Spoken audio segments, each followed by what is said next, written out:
Najprv zmlátila kostolničku, potom kňaza a teraz sa pustila do mužov zákona.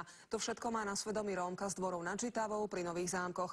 Včera napadla policajta z obvodného oddelenia počas jeho voľna, údajne z pomsty, že zasiahol, keď nedávno vyčíňala v kostole.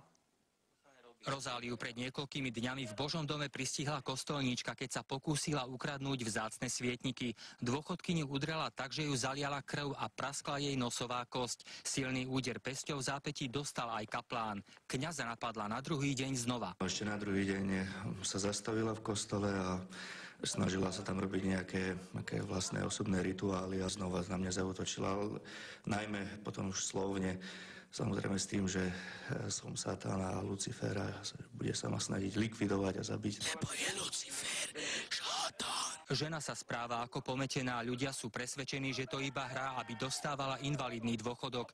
Vyšetrenie pred výsluchom na polícii však ukázalo, že je v poriadku. Včera napadla mladého policajta z obvodného oddelenia, keď išiel s 3 malými deťmi do obchodu. Najprv si sadla za volant jeho auta a potom ho začala sácať.